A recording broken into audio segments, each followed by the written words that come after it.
जय हिंद, नमस्कार and welcome to the UPSC और जिंदगी नामा। साथियों, आप सबको मालूम है कि इस चैनल पर हम पॉडकास्ट कर रहे हैं, लेकिन हमने बीच में एक विदेश नीति की सीरीज शुरू की थी, जो कि हम प्रधानमंत्रियों के काल से विदेश नीति डिस्कस कर रहे हैं।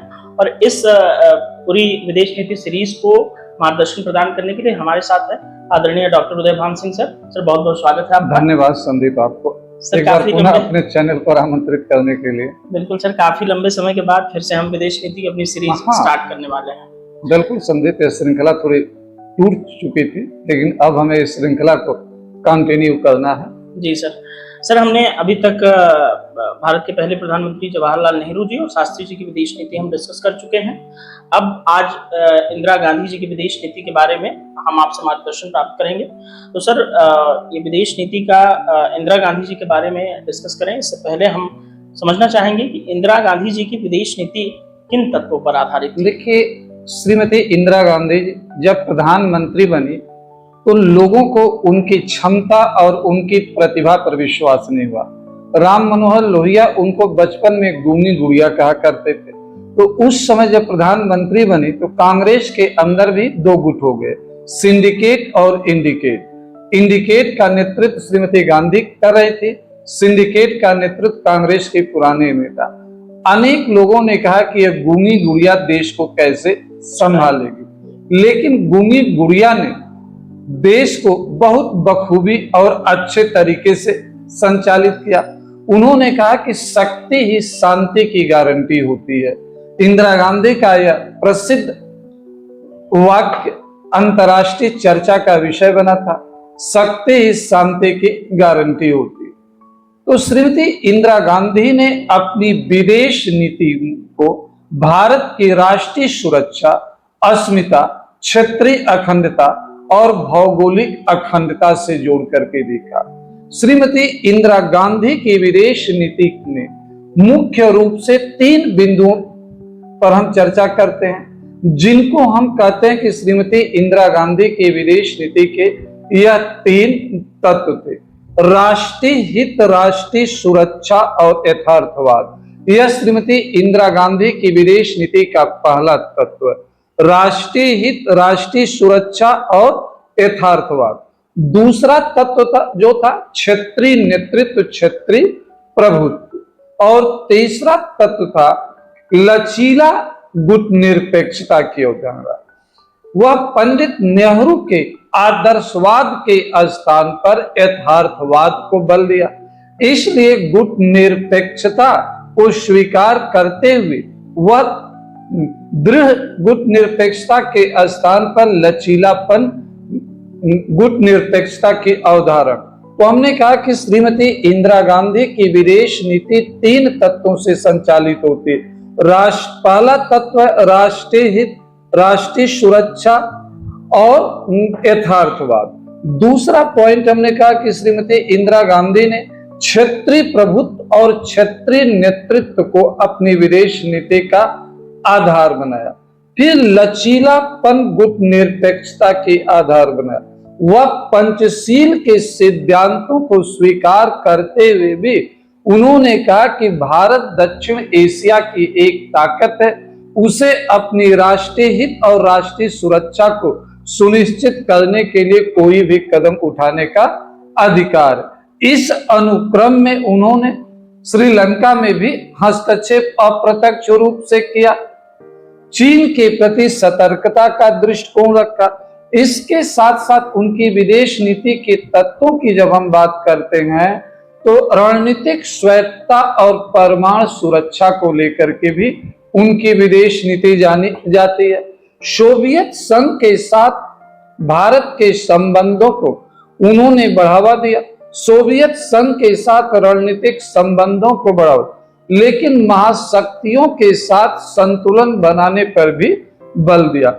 अगर हम कहें तो श्रीमती इंदिरा गांधी की विदेश नीति के हम तत्वों को 2 भागों में बांटते हैं, प्राथमिक तत्व और द्वितीयक तत्व। जो प्राथमिक तत्व है, हमने कहा कि राष्ट्रीय हित, राष्ट्रीय सुरक्षा और यथार्थवाद, पहला तत्व। दूसरा तत्व क्षेत्रीय प्रभुत्व और क्षेत्रीय नेतृत्व की बात आती है। और तीसरा तत्व आता, लचीलापन, गुट निरपेक्षता की आती है। इनको हम प्राथमिक तत्व मानते हैं। जब हम द्वितीयक तत्व की बात आती है, उन्होंने कहा कि रणनीतिक स्वायत्तता और परमाणु सुरक्षा की बात, महाशक्तियों के साथ एक संतुलित संबंध कैसे बनाया जाए, इसको लेकर के उन्होंने वैश्विक मुद्दों के प्रति खुल करके भारत अपनी आवाज उठाने पर बल देगा। इनको द्वितीयक तत्वों के बारे में हम देखते हैं। बिल्कुल सर, आपने शुरुआत में ही इंदिरा गांधी जी की विदेश नीति का एक अच्छा ओवरव्यू प्रस्तुत किया। सर, उन्हें आयरन लेडी कहा जाता है और वे राष्ट्रीय सुरक्षा और रणनीतिक स्वायत्तता को लेकर के इतनी सजग थी कि 1974 में स्माइलिंग बुद्धा उन्होंने परमाणु परीक्षण भी किया। सर, खैर इसके बारे में हम आगे बात करेंगे, लेकिन अब हमें समझना है कि सर इंदिरा डॉक्ट्रिन क्या था और इसकी क्या विशेषता थी। देखिए, इंदिरा डॉक्ट्रिन कोई लिखित दस्तावेज नहीं, यह श्रीमती इंदिरा गांधी का दक्षिण एशिया के बारे में उनके विचार हैं, उनकी अपनी सोच है। इंदिरा डॉक्ट्रिन जो था दक्षिण एशिया के संदर्भ में और पड़ोसी देशों के संदर्भ में श्रीमती इंदिरा गांधी के व्यक्तिगत और दृढ़ विचार थे, जो लिखित दस्तावेज नहीं है, लेकिन उनकी स्पष्ट सोच थी कि भारत दक्षिण एशिया का एक प्रभावशाली देश है, सबसे बड़ा देश है, तो दक्षिण एशिया में भारत की भूमिका केंद्रीय होगी। दक्षिण एशिया में महाशक्तियों को हस्तक्षेप करने का हम कोई अवसर नहीं देंगे। उन्होंने दक्षिण एशिया को कोल्ड वार के गिरफ्त में आने से बचाने का प्रयास किया और काफी हद तक। यही नहीं, अपने पड़ोसियों के प्रति नम्रता, विनम्रता, उदारता और सहयोग का भी भाव रखती थी। लेकिन उनका स्पष्ट मत था कि हमारे लिए पड़ोसी तब तक ही मित्र है जब तक कि हमारी वो अखंडता का, हमारी संप्रभुता का, हमारी का सम्मान करते हैं और हमारी सुरक्षा के लिए कोई खतरा नहीं उत्पन्न। उनका स्पष्ट कहना था कि अगर हमारा पड़ोसी भारत की एकता, अखंडता, संप्रभुता, भारत की भौगोलिक अखंडता के विरुद्ध कार्य करता है, तो हमें उसके आंतरिक मामलों में प्रत्यक्ष या अप्रत्यक्ष रूप में हस्तक्षेप करने में कोई गुरेज नहीं। उन्होंने पूर्वी पाकिस्तान में हस्तक्षेप किया, श्रीलंका में अप्रत्यक्ष रूप से तमिल उग्रवादियों का समर्थन किया करके देश की एकता, अखंडता सुनिश्चित करने का काम किया, क्षेत्रीय सुरक्षा को सुनिश्चित करने का काम किया। सर, यहाँ पे थोड़ा सा, जब पड़ोसी देशों की बात चल रही है तो 1971 बांग्लादेश मुक्ति संग्राम, जिसे हम भारत पाकिस्तान युद्ध भी कहते हैं, उसके संदर्भ में हम थोड़ा सा आपसे समझना चाहेंगे कि उस समय की क्या परिस्थितियां थी और उस समय इंदिरा गांधी जी ने देश को कैसे लीड किया। देखिए, 1971 में जो कुछ हुआ वह अचानक नहीं हुआ। 1965 के युद्ध में पाकिस्तान की करारी हार होती है, उसके बाद पाकिस्तान में प्रतिशोध लेने की एक ललक उत्पन्न होती है, लेकिन पाकिस्तान की परिस्थितियां अपने आप में उलझी हुई थी। पूर्वी पाकिस्तान में जो था, जो अब बांग्लादेश, पूर्वी पाकिस्तान में पश्चिमी पाकिस्तान के द्वारा लोगों के अधिकारों का दमन किया जा रहा था, लोगों को विकास का अवसर नहीं दिया जा रहा था। पूर्वी पाकिस्तान में असंतोष बढ़ रहा था। पूर्वी पाकिस्तान में एक छटपटाहट शुरू हो गई थी कि कैसे हम पश्चिमी पाकिस्तान से आपको अलग करें। कहा जाता है, और इस संदर्भ में कोई लिखित प्रमाण मैं नहीं दे सकता हूं, न दिया जा सकता, कि श्रीमती इंदिरा गांधी ने रा का गठन करके पाकिस्तान को तोड़ने की रणनीति पर काम करना शुरू किया पर्दे के पीछे से। सच्चाई क्या है इसके बारे में कोई लिखित दस्तावेज नहीं है, लेकिन व्यवहारिकता के आधार पर सही भी प्रतीत होता। रा का गठन हुआ, रा के लोगों ने पूर्वी पाकिस्तान के आंदोलनकारियों को समर्थन किया, उनको आवाज उठाने के लिए प्रोत्साहित किया। 1965 के बाद पूर्वी पाकिस्तान से लगातार भारत में शरणार्थियों का, बांग्लादेश से लोगों का आना जाना बढ़ गया। अवैध रूप से बांग्लादेशी भारत में आने लगे। भारत के ऊपर आर्थिक दबाव बढ़ने लगा, सीमाओं पर दबाव बढ़ने लगा, सुरक्षा को लेकर के तरह पूर्वी पाकिस्तान में मुक्ति वाहिनी नामक संगठन जो था अपनी स्वतंत्रता की लड़ाई शुरू कर दिया। तो श्रीमती इंदिरा गांधी ने अपनी इंदिरा डॉक्ट्रिन के अंतर्गत मुक्ति वाहिनी को प्रत्यक्ष रूप, शुरू में अप्रत्यक्ष रूप से समर्थन दिया, बाद में प्रत्यक्ष रूप में भी समर्थन दिया। 1971 में श्रीमती इंदिरा गांधी ने वैश्विक समुदाय से अपील किया कि पूर्वी पाकिस्तान की समस्या का संतोषजनक हल खोजा जाए। यह हमारे लिए एक चुनौती बनती जा रही है, यह हमारी राष्ट्रीय सुरक्षा के लिए खतरा बनती जा रही है। और उन्होंने संयुक्त राष्ट्र संघ के महासचिव को भी पत्र लिखा, अमेरिका को पत्र लिखा, सभी वीटो पावर देशों को पत्र लिखा, लेकिन बहुत कोई स्वस्थ प्रतिक्रिया नहीं आई। तो श्रीमती इंदिरा गांधी ने भारत की सुरक्षा को सुनिश्चित करने के लिए, भारत की एकता अखंडता को सुनिश्चित करने के लिए पूर्वी पाकिस्तान में हस्तक्षेप करने का निर्णय लिया। तो यह जंग भारत को केवल पूर्वी पाकिस्तान की सीमा पर नहीं, पश्चिमी पाकिस्तान पर भी लड़ना पड़ा। अमेरिका के तत्कालीन राष्ट्रपति जो निक्सन जो थे, श्रीमती इंदिरा गांधी से व्यक्तिगत खुन्नस रखते थे। 1971 में श्रीमती इंदिरा गांधी जब अमेरिका की यात्रा पर गई, उन्होंने अपने साथ डांस करने का भी प्रस्ताव किया, जिसे श्रीमती इंदिरा गांधी ने न केवल ठुकराया बल्कि निक्सन के डिनर कार्यक्रम का बाइकाट करके वापस चली आई। वह निक्सन की शर्तों को मानने के लिए तैयार नहीं थी। इसके उस समय की जो परिस्थितियां थी संदीप, वह भारत के बहुत प्रतिकूल थी, भारत के लिए अनुकूल नहीं थी। संयुक्त राज्य अमेरिका पूरी तरह से पाकिस्तान का पक्ष ले रहा। ऐसे में श्रीमती इंदिरा गांधी को अपने विदेश मंत्री स्वर्ण सिंह को जो है सोवियत संघ भेजना पड़ा, जहां पर भारत के विदेश मंत्री स्वर्ण सिंह और सोवियत संघ के विदेश मंत्री ग्रोमिको के बीच एक समझौता होता है 20 वर्ष के लिए, जिसे भारत रूस रक्षा समझौता कहा जाता है। इस समझौते में यह प्रावधान किया गया कि दोनों देशों पर किया गया आक्रमण एक दूसरे पर, यहां से कुछ परिस्थिति भारत के पक्ष में होना शुरू होती है। बिल्कुल सर, जब आपने कहा कि 1971 की जंग के वक्त दुनिया के हालात भारत के फेवर में नहीं थे, और यहाँ ये दौर 1945 से 91 तक शीत युद्ध का दौर है, जब पाकिस्तान, अमेरिका और सोवियत यूनियन एक दूसरे से प्रतिद्वंदी की तरह व्यवहार कर रहे थे। ऐसे में भारत ने अपने आप को दोनों महाशक्तियों के साथ कैसे संतुलन स्थापित किया, इसके बारे में देखिए, श्रीमती इंदिरा गांधी की जो नीति थी यथार्थवाद पर आधारित।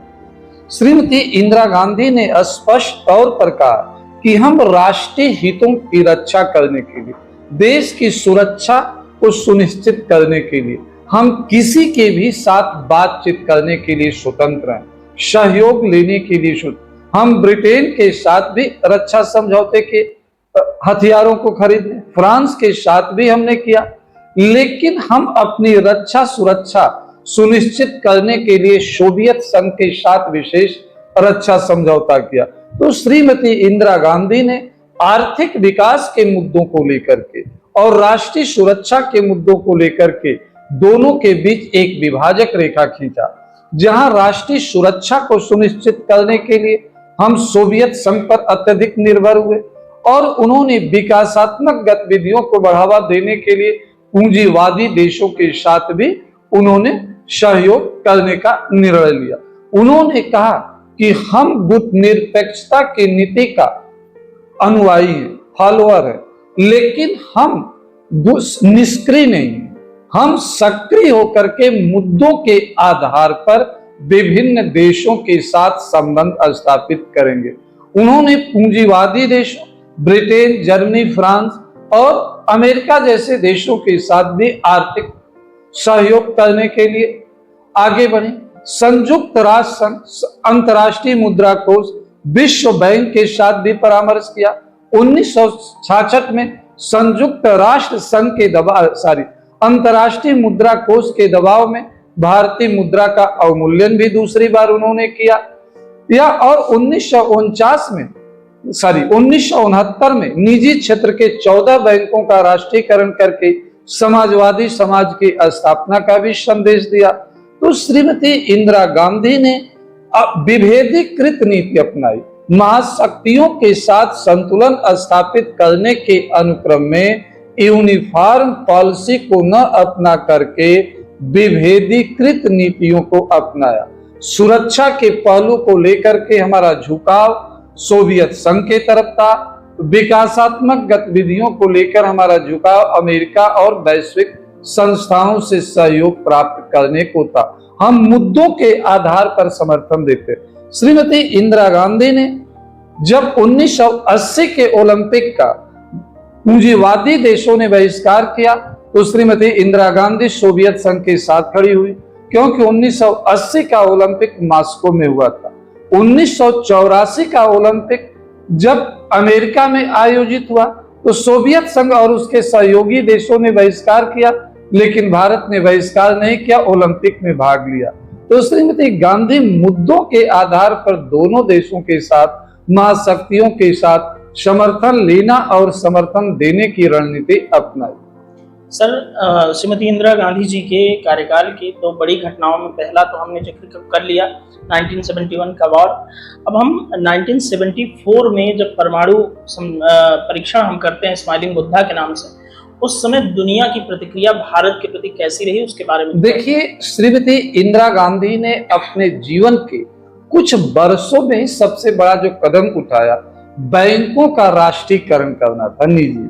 उसके बाद 1971 में पाकिस्तान का विभाजन करके और पूर्वी पाकिस्तान को एक स्वतंत्र देश के रूप में अंतर्राष्ट्रीय मानचित्र पर ला करके वैश्विक समाज को संदेश दिया कि हम यह युद्ध पूर्वी पाकिस्तान की जमीन को अपने में हड़पने के लिए नहीं किया है, हम किसी की भौगोलिक क्षेत्र को अपने में मिलाने के लिए युद्ध नहीं लड़ा, बल्कि हमने मानव अधिकारों की रक्षा के लिए यह युद्ध लड़ा था। सर, एक छोटा सा यहीं पे सवाल यह होगा कि मतलब मेरी जिज्ञासा है खुद की, क्या उस समय जब पाकिस्तान, पूर्वी पाकिस्तान यानी कि बांग्लादेश को जब भारत ने आजाद करवाया, क्या ऐसा हो सकता था कि भारत अपने में मिला लेता? बिल्कुल मिला सकता, क्योंकि पूर्वी पाकिस्तान के लोग पक्ष में थे।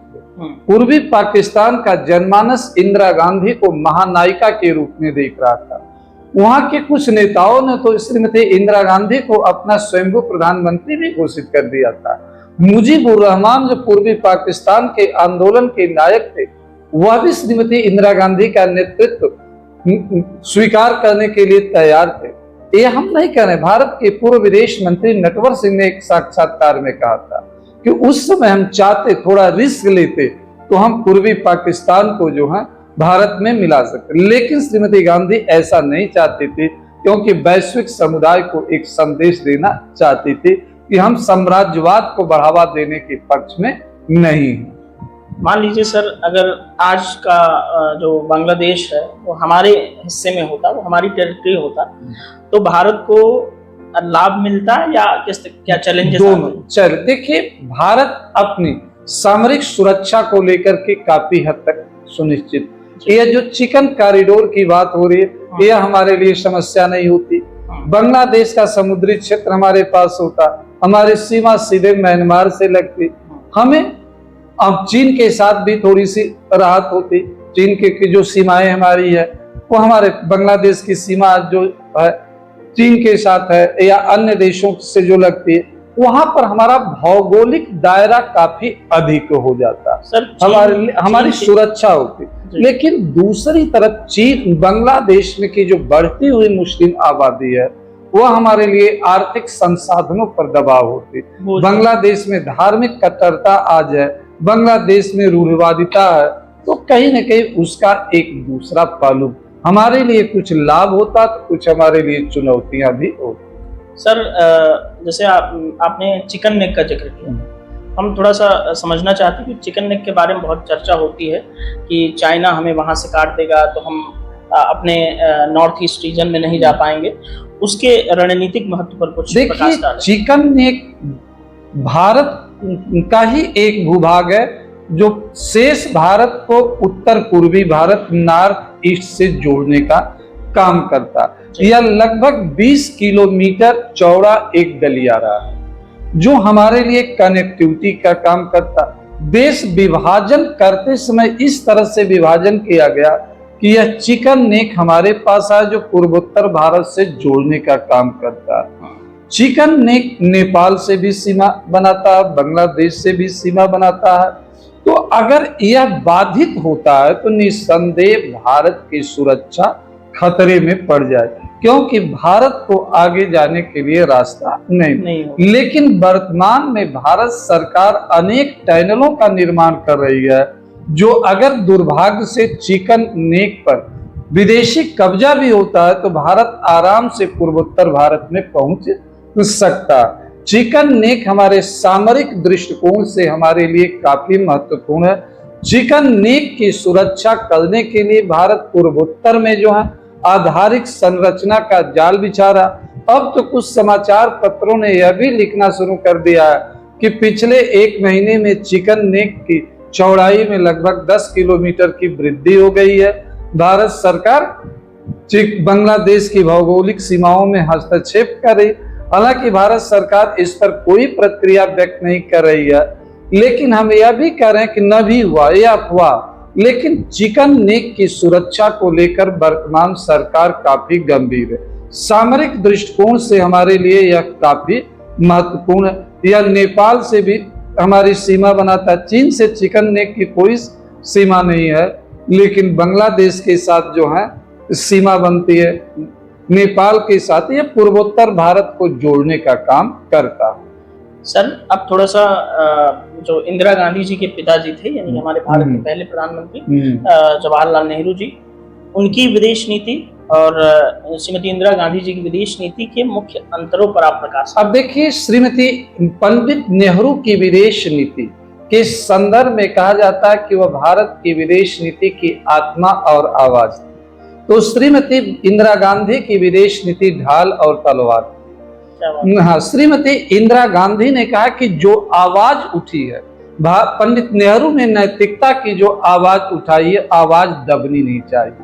श्रीमती इंदिरा गांधी ने शक्ति को अपनी विदेश नीति का एक हिस्सा बना। ये तो भी आगे हम चर्चा, लेकिन शुरुआती जो अंतर आपने संदीप पूछा है, तो श्रीमती इंदिरा गांधी और पंडित नेहरू की विदेश नीति आदर्शवादी अधिक, श्रीमती इंदिरा गांधी की विदेश नीति यथार्थवादी अधिक है। सिर्फ पंडित नेहरू नैतिकता पर अधिक विश्वास करते थे। श्रीमती इंदिरा गांधी कहती थी कि नैतिकता वही तक सीमित है जहां तक हमारी राष्ट्रीय सुरक्षा प्रभावित नहीं हो रही, हमारे राष्ट्रीय हित प्रभावित नहीं। अगर हमें नैतिक मूल्यों से, नैतिक विचारों से भारत के राष्ट्रीय हित, भारत की राष्ट्रीय सुरक्षा प्रभावित हो रही है, तो ऐसे नैतिक मूल्य, नैतिक विचार डस्टबिन में डालने योग्य होते हैं। उन्होंने राजनीतिक यथार्थवाद की नीति अपनाई। दूसरा अंतर है कि श्रीमती इंदिरा गांधी और पंडित नेहरू दोनों गुटनिरपेक्षता में विश्वास करते थे, लेकिन पंडित नेहरू की गुटनिरपेक्षता में दृढ़ता अधिक थी, तो श्रीमती गांधी की गुटनिरपेक्षता के सिद्धांत में लचीलापन अधिक है। श्रीमती गांधी ने स्पष्ट तौर पर गुटनिरपेक्ष सम्मेलन में कहा था कि हमारी गुटनिरपेक्षता वहीं तक सीमित है जहां तक भारत के राष्ट्रीय हित और राष्ट्रीय सुरक्षा सुनिश्चित होती। तो एक अंतर यह भी दिख। तीसरा अंतर चीन को लेकर के था। श्रीमती इंदिरा गांधी चीन को लेकर के बहुत सतर्क थी। वह सिक्किम का भारत में विलय करा करके पूर्वोत्तर के में चीन के हस्तक्षेप को रोकने का अप्रत्यक्ष रूप से काम किया। प्रत्यक्ष रूप से क्योंकि सिक्किम के जो राजा थे उनका झुकाव कहीं न कहीं चीन की तरफ था। श्रीमती इंदिरा गांधी क्षेत्रीय नेतृत्व करने की महत्वाकांक्षा रखती थी, क्षेत्रीय प्रभुता की बात करती थी।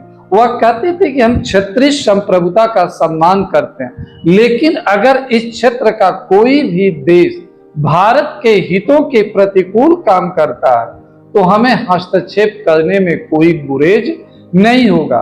तो तो श्रीमती तीसरा अंतर जो हमने बताया कि पंडित नेहरू क्षत्रिय नेतृत्व करने की महत्वाकांक्षा नहीं रखते थे, श्रीमती इंदिरा गांधी क्षत्रिय नेतृत्व करने की महत्वाकांक्षा भी रखती। श्रीमती इंदिरा गांधी महाशक्तियों के साथ जो हम कहें उपयोगिता के आधार पर संबंध बनाने के पक्ष में थी।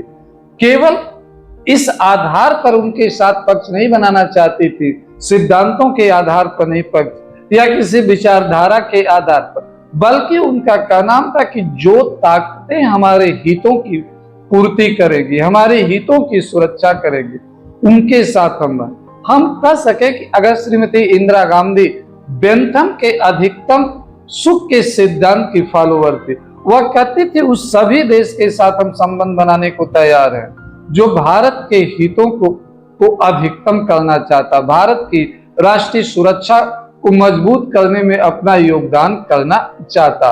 तो श्रीमती इंदिरा गांधी की विदेश नीति उपयोगितावाद पर आधारित।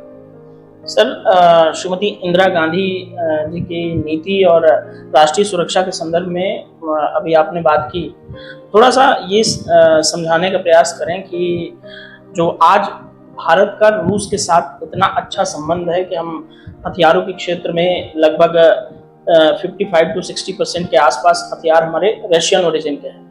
तो ये थोड़ा समझाएं हमारे लिए कि रशिया के और इंडिया के रिलेशन आज भी इतने मजबूत हैं, इसमें कहीं न कहीं श्रीमती इंदिरा गांधी। बिल्कुल आपने सही कहा कि भारत और रशिया के बीच जो सामरिक संबंध है लगातार मजबूत हो, उसकी बुनियाद जो है श्रीमती इंदिरा गांधी ने 1971 में ही रख दिया था और 20 वर्ष के लिए समझौता हुआ था। 1991 में वह समझौता अपने आप समाप्त हो गया। 1992 में सोवियत संघ का विघटन होता है। सोवियत संघ के विघटन के बाद जो होता है रूस कमजोर हो जाता है। अमेरिका के दबाव में आकर के रूस भारत को क्रायोजेनिक इंजन देने से मना कर देता। 1992 में भारत में भी एलपीजी की नीति अपनाई गई। भारत अपने रक्षा सौदों के लिए इजराइल की तरफ 1992 की बात देखना शुरू किया। 1992 से लेकर के 1998 तक रूस में कमजोर सरकार थी, लेकिन धीरे धीरे रूस मजबूत होना शुरू किया। तो रूस की मजबूती में भारत का बहुत बड़ा योगदान रहा। 1992 से लेकर 2000 के बीच भारतीय तेल कंपनियों ने रूस में बड़े पैमाने पर निवेश किया और रूस की तेल कंपनियों में रूस के तेल क्षेत्र में भारतीय कंपनियों ने, चाहे ओएनजीसी हो, आईओसी हो या अन्य कंपनियां जो थी, उन्होंने निवेश करके रूस को पुनर्जीवित किया और जिसका हमें लाभ मिला। वर्ष 2000 के बाद जब रूस में व्लादिमीर पुतिन का जो उद्भव होता है, तो उस समय व्लादिमीर पुतिन ने जो था भारत के साथ अपने संबंधों को मजबूती देने का काम किया। जब वाजपेयी जी 2000 में रूस की यात्रा पर गए तो व्लादिमीर पुतिन वहां के जो हैं एक सुरक्षा सलाहकार के रूप में खड़े नजर आते हैं। तो भारत और रूस के बीच वर्तमान में जो समझौते हुए हैं उसका आधार जो है श्रीमती इंदिरा गांधी ने रखा, लेकिन उसके बाद वाजपेयी जी ने उसे एक मजबूती दिया। डॉक्टर मनमोहन सिंह के कार्यकाल में और मजबूती मिली, लेकिन नरेंद्र मोदी के कार्यकाल में भारत और रूस के संबंध व्यक्तिगत संबंधों में तब्दील होते नजर आ रहे हैं।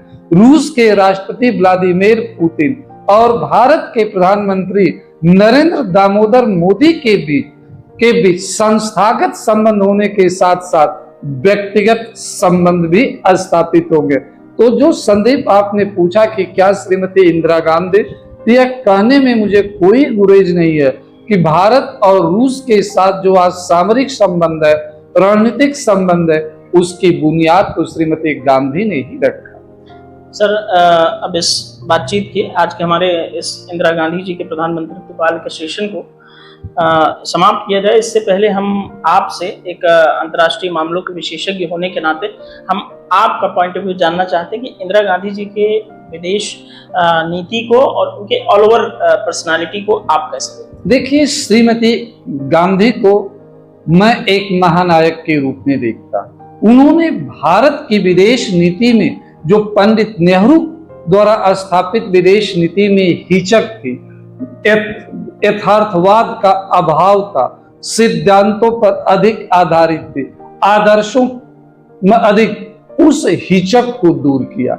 श्रीमती इंदिरा गांधी ने भारत की विदेश नीति को दबाव मुक्त बनाया। श्रीमती इंदिरा गांधी ने लोगों को यह संदेश दिया, वैश्विक समाज को यह संदेश दिया कि भारत अपनी हितों की रक्षा करने के लिए कुछ भी करने को तैयार है। वह किसी भी महाशक्ति के आगे झुकने के लिए तैयार नहीं है। श्रीमती इंदिरा गांधी ने अमेरिका के राष्ट्रपति निक्सन के शांति प्रस्ताव को ठुकरा करके उन्होंने वैश्विक समाज को संदेश दिया कि भारत अमेरिका जैसी महाशक्तियों के आगे भी झुकने को तैयार नहीं। तो भारत की विदेश नीति को एक सशक्त आवाज दिया, भारत की विदेश नीति को राष्ट्रीय सुरक्षा का माध्यम बनाया, भारत की विदेश नीति को दबाव मुक्त बनाया। श्रीमती इंदिरा गांधी का व्यक्तित्व अपने आप में बेमिसाल है। श्रीमती हर व्यक्ति के साथ कुछ सकारात्मक पहलू होते हैं तो कुछ नकारात्मक। घरेलू राजनीति के कुछ नकारात्मक पहलुओं को छोड़ दिया जाए तो श्रीमती इंदिरा गांधी का व्यक्तित्व एक वट वृक्ष की तरह था और आज भी है। उस वट वृक्ष से हमें बहुत कुछ सीखने को मिलता है और वर्तमान सरकार भी इंदिरा गांधी के उस विराट व्यक्तित्व से समय समय पर कुछ न कुछ सीखने का काम कर रही है। बिल्कुल सर, बहुत शानदार सेशन रहा आपके साथ। जब इतने कम समय में इतने होलिस्टिक वे में हम किसी प्रधानमंत्री के काल की विदेश नीति, घरेलू राजनीति में कुछ चीज़ें हम समझ पाते हैं तो बेहद शानदार होता है, बहुत ज्ञानवर्धक होता है हमारे दर्शकों के लिए भी और मेरे लिए भी। तो सर, आज हमारी जो विदेश नीति का सेशन इंदिरा गांधी जी के काल का था आज यहीं समाप्त होता है। और साथियों, सर के साथ हमारी बातचीत जो विदेश नीति की चल रही है आपको कैसी लग रही है, इसके लिए आप अपनी प्रतिक्रिया से कमेंट बॉक्स में हमें जरूर दर्ज कराया करें। तो सर, यहाँ पे ये सेशन बहुत बहुत धन्यवाद Sandhu. Thank you so much.